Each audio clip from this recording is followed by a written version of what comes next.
इतनी बड़ी जिम्मेदारी दी, निश्चित तौर पर मैं जिम्मेदारी को बड़ी जिम्मेदारी से निभाऊंगा। सर्वे के आधार पर ये टिकट मिला तो मैं समझता हूँ कि इस सब टिकट मिलने में जनता का सबसे बड़ा हाथ है। एक तो वाकई में हम सब एक हैं और सभी दावेदारों के से बात भी हो गई है। बधाई दी आप? बिल्कुल बधाई दी है मैंने, उनकी बधाई जा नहीं सकते क्योंकि सुरेंद्र सिंह जी का नाम आता है तो हम कोई बता नहीं सकते काम क्या करा है। जनता उनसे परेशान है और निश्चित का नाका हो गया, जोग का नाका हो गया, चारभुजा में कॉलेज हो गया, इन मुद्दों पर कभी भी माननीय सुरेंद्र सिंह जी ने ध्यान नहीं दिया।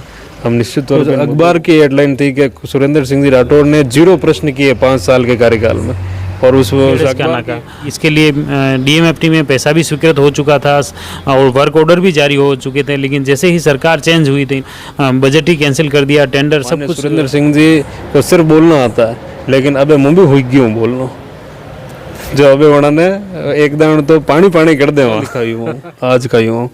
तो अगर वो विश्वास करेंगे तो निश्चित तौर पर कुंभलगढ़ की विकास के लिए हम पूरे जी जान लगा देंगे।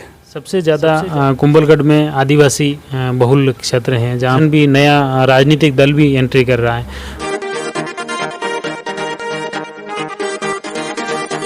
विधानसभा चुनाव को लेकर लंबे इंतजार के बाद कुंभलगढ़ में आखिर कांग्रेस की ओर से योगेंद्र सिंह परमार को प्रत्याशी घोषित कर दिया है और अभी हमारे साथ में योगेंद्र जी हैं। योगेंद्र जी, सबसे पहले आपको बहुत बहुत बधाई। बहुत बहुत धन्यवाद। मैं डॉक्टर सीपी साहब, मुख्यमंत्री अशोक जी गहलोत साहब, पीसीसी अध्यक्ष डोटासरा साहब का बहुत बहुत धन्यवाद अर्पित करना चाहूँगा कि मुझ जैसे एक छोटे कांग्रेस कार्यकर्ताओं को इतना बड़ा मौका दिया, इतनी बड़ी जिम्मेदारी दी। निश्चित तौर पर मैं जिम्मेदारी को बड़ी जिम्मेदारी से निभाऊंगा। लंबे समय से ऊहापोह की स्थिति थी, धड़कनें तो बढ़ रही होगी लंबे समय से? बिल्कुल बड़ी धड़कनें 100% बढ़ी। लोग कहते भी थे कि आपका ही है, आपका ही है, पर एक बार घोषणा होती है तभी पता पड़ता है अपना ही है। जैसे ही आपको सूचना मिली, पता चला, उस वक्त कैसे क्या महसूस हुआ, किस तरह की? नहीं, बड़ी खुशी हुई। कार्यकर्ता सब साथ में ही थे सुबह से और सब ने एक दूसरे को शुभकामना दी। मैं समझता हूँ कांग्रेस पार्टी में ये नियम है, कानून है कि सर्वे के आधार पर टिकट वितरण होते हैं, किसी की सिफारिश नहीं चलती है। आज सर्वे पे जनता के बीच में जाने का मुझे लाभ मिला, जनता ने इस सर्वे के आधार पर ये टिकट मिला, तो मैं समझता हूँ कि इस सब टिकट मिलने में जनता का सबसे बड़ा हाथ है। इसमें मुख्य रूप से आपके कुंभलगढ़ में और भी जो दावेदार थे, लंबी सूची है, उन दावेदारों में आपका चयन हुआ है, तो आपको क्या लगता है उन दावेदारों में आप किस स्थिति में देखते हैं? नहीं, हम सब ठेठ से आपने ध्यान में तो कहता है यहाँ कि हम सब एक हैं, तो वाकई में हम सब एक हैं और सभी दावेदारों के से बात भी हो गई है। बधाई दी आप? बिल्कुल बधाई दी है मैंने, उनकी बधाई भी ली है, उनको भी बधाई दी है, क्योंकि ये टिकट हमारा सबका है, किसी एक का नहीं है। और मैं निश्चित तौर पे उनसे बहुत जल्दी मिलूँगा और उनसे मिलकर उनको बधाई भी दूंगा, धन्यवाद भी दूंगा। ये सबका काम है कांग्रेस पार्टी को कुंभलगढ़ में फिर से विजय दिलाना। तो क्या लग रहा है वहाँ को सुरेंद्र सिंह राठौड़ को भाजपा द्वारा वापस प्रत्याशी घोषित किया है, उनका लंबा अनुभव है 30-35 साल का, तो अब उनको टक्कर एक युवा दे पाएगा फर्स्ट बार मैदान में? बिल्कुल दे देंगे, युवा का ज़माना है और उनका अनुभव इस बार काम नहीं आएगा, क्योंकि उनका अनुभव मेरे ख्याल से सिर्फ और सिर्फ समय बिताने का ही है। उन्होंने विकास कराया नहीं, क्षेत्र में काम कराया नहीं, इसीलिए भारी रोष है। उनके खुद के कार्यकर्ता ये कहते फिरते हैं कि हम क्षेत्र में जा नहीं सकते क्योंकि सुरेंद्र सिंह जी का नाम आता है तो हम कोई बता नहीं सकते काम क्या कराए। जनता उनसे परेशान है और निश्चित तौर पर युवा ही उनको हराएंगे। क्या क्या मुद्दे रहने वाले हैं इस बार कुंभलगढ़ विधानसभा में, मुख्य रूप से उन मुद्दों को लेकर आप चुनाव में जनता के बीच आएंगे? मुद्दे, बेसिक मुद्दे भी अगर आप ये माने कि 30 साल का लंबा करियर हो गया माननीय सुरेंद्र सिंह जी और 10 साल से लगातार वो विधायक हैं, जिसमें एक बार 5 साल उनकी सरकार थी, इस बार सांसद उनकी थी, जिला प्रमुख उनका था, प्रधान उनकी थी और यहाँ तक कि प्रधानमंत्री भी उन्हीं के थे, लेकिन फिर भी वो इस विकास की दृष्टि से काम करा नहीं पाए। मुद्दे, बेसिक मुद्दे से भी कुंभलगढ़ अभी तक अछूता है। पानी, बिजली, शिक्षा, रोजगार, ऐसे बड़े बड़े मुद्दे हैं। जो बेड़च का नाका हो गया, जोग का नाका हो गया, चारभुजा में कॉलेज हो गया, इन मुद्दों पर कभी भी माननीय सुरेंद्र सिंह जी ने ध्यान नहीं दिया। हम निश्चित तौर पे इन मुद्दों को उठाएंगे और इसमें काम करके बताएंगे। उनको भी ये मैंने प्रश्न किया था तो उन्होंने बताया कि बीच में हमारी कड़ी टूटी हुई है, राज्य सरकार हमारी नहीं है, वो कांग्रेस की है, तो वो हमें काम नहीं करने दे रही। 200 विधानसभा में मेरे ख्याल से कितने एक ही ऐसे हैं जिनके कड़ी टूटी हुई है, बाकी सब तो क्षेत्र में अपना काम करा रहे हैं। 7 करोड़ का तो खुद का कोटा होता है विधायक का, वो दे नहीं सकते क्या? ये सब गोलमोल करने की बातें हैं। वो जनता को पागल बना के रखना चाहते हैं, समझदार बनना नहीं देना नहीं चाहते हैं, जिससे वो समझदार हो गए तो इनको वोट नहीं मिलेंगे।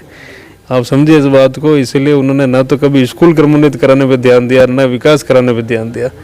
इसलिए अब वो समय बीत गया है। अभी जो इस बार जो स्कूल क्रमोन्नत हुए या जो काम हुए उसमें भी वो कह रहे हैं कांग्रेस वाले जबरदस्ती वाहवाही लूट रहे हैं।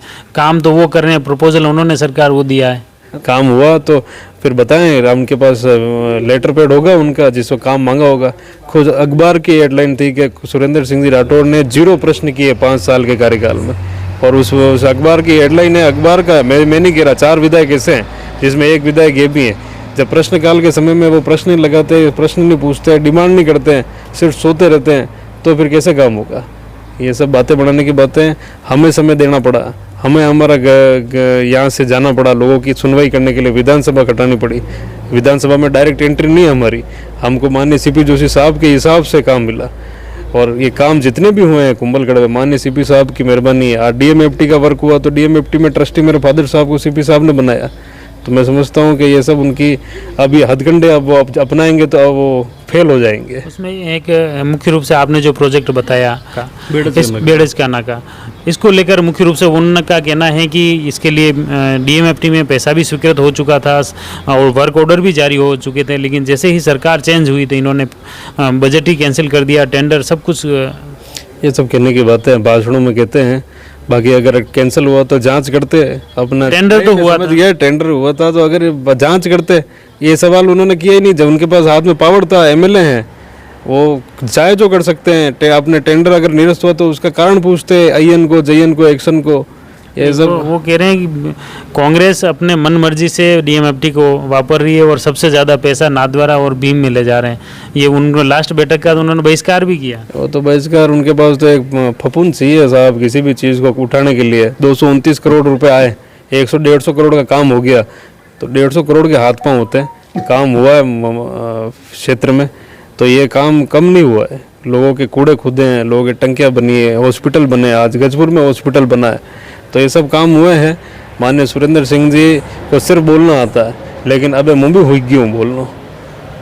जो अबे वड़ा ने एकदम तो पानी कर दे वहाँ। तो कई लाग रहे आनी बार कुंभलगढ़ जो इतिहास बदलेगा। बिल्कुल बदलेगा। कुंभलगढ़ का इतिहास 101% बदलेगा, क्योंकि कुंभलगढ़ वाले खुद समझ गए हैं कि हमें ऐसे मनुष्य को वोट नहीं देना है जो कि काम सिर्फ काम नहीं कराता, नाम से वोट लेता है। हम काम से वोट मांगेंगे। हमने काम कराया, 5 साल का अनुभव और 10 साल का काम, इसको अगर तोल दें तो पता पड़ जाए लोगों काम किस समय में कितना हुआ। एक जैसे चुनाव आपके प्रत्याशी आज घोषित हुए हैं, लेकिन आप अपने कुंभलगढ़ विधानसभा में लगभग हर ग्राम पंचायत में तो घूम लिए। जी बिल्कुल घूम लिए। भौगोलिक परिस्थिति भी आपने देख ली, सामाजिक स्थिति भी आपने देख ली। जी बिल्कुल देख ली। तो अब आप आज से प्रत्याशी घोषित होने के बाद में क्या प्लान रहेगा, किस तरह से फील्ड में जाएंगे? नहीं, मैं एक बार पूरी कोशिश करूंगा कि टिकट तो ऐसे लेट मिला है, मैं हर जगह जा चुका हूं, पर कोशिश करूंगा हर राजस्व गांव में अपनों के बीच पहुंच सकूं, अपनी बात रख सकूं। अगर मैं किसी कारणवश किसी जगह नहीं पहुंचा तो मैं इस दौरे के समय अपने जनता के बीच पहुँच के अपनी बात रख सकूँ कि युवा हूँ, मैं इन चीज़ों को समझता हूँ, कौन सा कागज़ कहाँ लगता है, पढ़ा लिखा युवा हूँ, आज का युवा हूँ। तो अगर वो विश्वास करेंगे तो निश्चित तौर पर कुंभलगढ़ की विकास के लिए हम पूरे जी जान लगा देंगे। सबसे ज़्यादा कुंभलगढ़ में आदिवासी बहुल क्षेत्र हैं जहाँ पर ट्राइबल की बात होती है। तो इस बार जैसे मेवाड़ में एक ट्राइबल का नया संगठन भी, नया राजनीतिक दल भी एंट्री कर रहा है, तो आपको लगता है वो कहीं प्रभावित तो नहीं करेगा आपके? नहीं, ऐसा हमारे क्षेत्र में ज़्यादा उसका प्रभाव नहीं है। ट्राइबल इलाका है हमारे यहाँ कुछ 20-22 पंचायतों का, लेकिन हमारे यहाँ के ट्राइबल नौजवान साथी जानते हैं कि हमारे यहाँ पर अगर रोड बनाने का काम किया तो वो राजीव गांधी रोड कार्यक्रम से हुआ है, बिजली लाने का काम किया तो वो कांग्रेस पार्टी लाई है।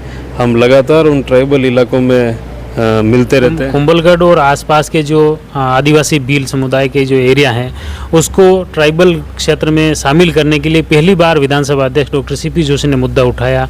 इसके लिए सरकार स्तर पर भी, विधानसभा में भी बातचीत हुई।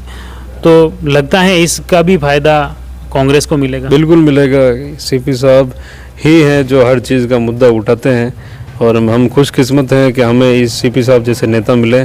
बहुत कुछ सीखने को मिलेगा और ट्राइबल के किस प्रकार से हम सहायता कर सके, उनको क्या क्या सुविधा दे सके, हम आपसे सीपी साहब से सीख कर बिल्कुल देने की कोशिश करेंगे।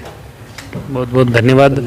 हम चुनाव के साथ में जैसे जैसे आगे बढ़ रहे हैं, दिनचर्या प्रत्याशियों की क्या रहेगी, किस तरह से ज़मीनी हकीकत में जनता से रूबरू होकर जनता की क्या बातें आएगी, हम भी वो बातें आप तक पहुंचाने का प्रयास करेंगे। आप जुड़े रहिए जयवर्धन न्यूज़ के साथ। धन्यवाद।